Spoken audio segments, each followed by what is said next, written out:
Bienvenue sur notre chaîne, Les Grands Récits Bibliques. Chaque jour, nous plongeons au cœur des histoires intemporelles qui ont bâti notre héritage spirituel. Aujourd'hui, préparez-vous pour un voyage extraordinaire, une histoire d'obéissance, de repentir et de la miséricorde infinie de Dieu. Suivez-nous dans le récit inoubliable de Jonas et du grand poisson.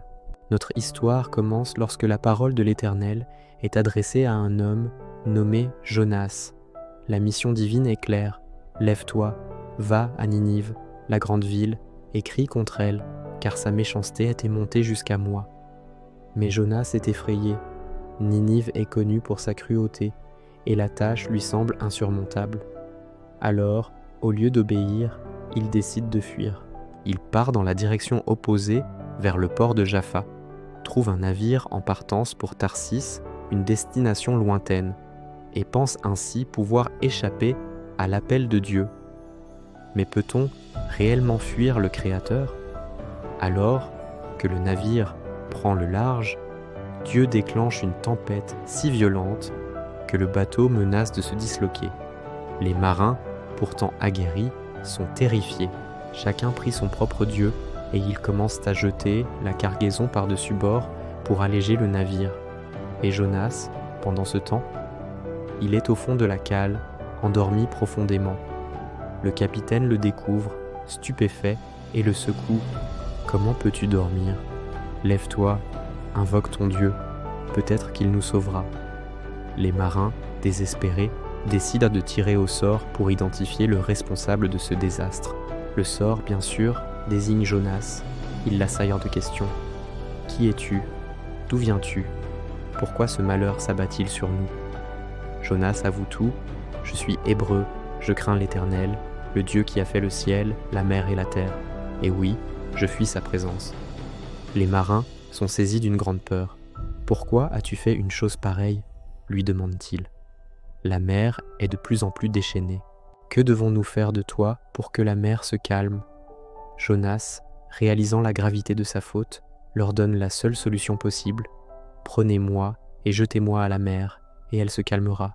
Je sais que c'est à cause de moi que cette tempête vous frappe. » Les marins hésitent. Ils tentent de ramer pour rejoindre la côte, mais en vain. Résignés, après avoir prié l'Éternel de ne pas les tenir pour responsables, ils saisissent Jonas et le jettent dans les flots déchaînés. Instantanément, la fureur de la mer s'apaise.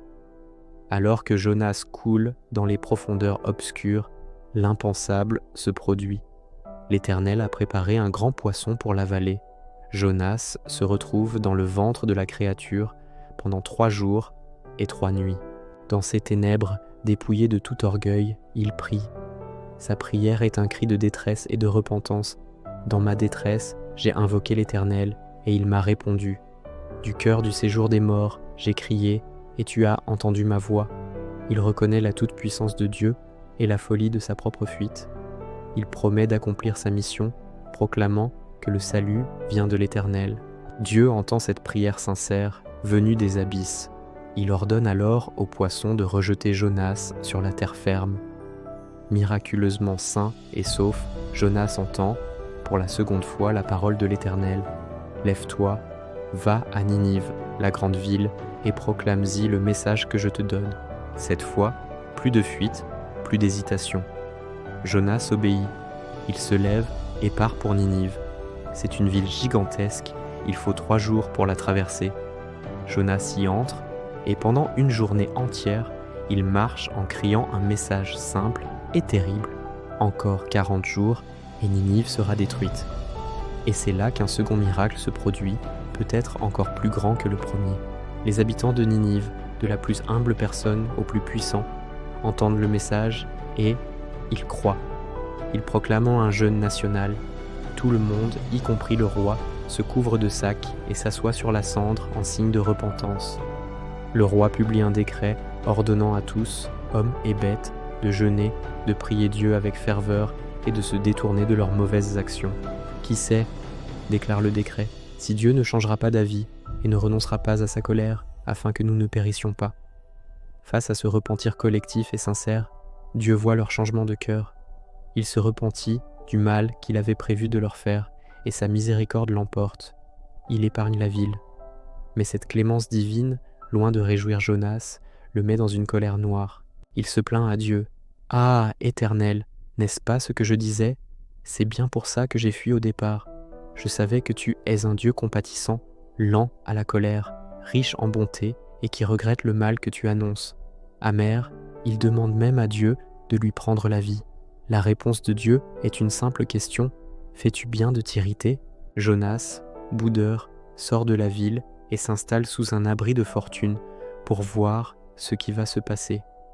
Dieu lui donne alors une dernière leçon. Il fait pousser une plante, un ricin, qui grandit rapidement au-dessus de Jonas pour lui faire de l'ombre contre le soleil brûlant. Jonas est rempli d'une grande joie pour cette plante.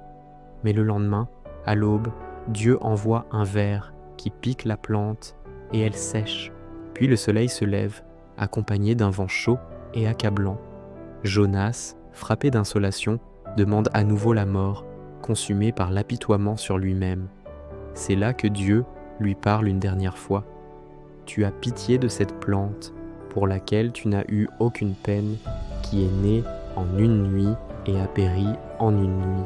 Et moi, n'aurais-je pas pitié de Ninive, cette grande ville où vivent ni plus de 126 000 personnes, qui ne savent même pas distinguer leur droite de leur gauche, sans parler de tous les animaux. » L'histoire de Jonas se termine sur cette question puissante qui résonne à travers les âges. Elle nous rappelle que la compassion de Dieu est infinie, qu'elle dépasse nos jugements étriqués et s'étend à toute la création. C'est une leçon inoubliable sur le pardon, la seconde chance et l'amour universel de notre Créateur, un amour bien plus grand que nos propres colères et nos préjugés.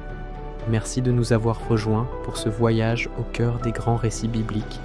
Si cette histoire vous a touché, pensez à aimer la vidéo, à la partager et surtout, abonnez-vous pour ne manquer aucune de nos prochaines explorations des textes sacrés. Dites-nous en commentaire quelle histoire biblique vous aimeriez que nous racontions la prochaine fois. Prenez soin de vous et à très bientôt.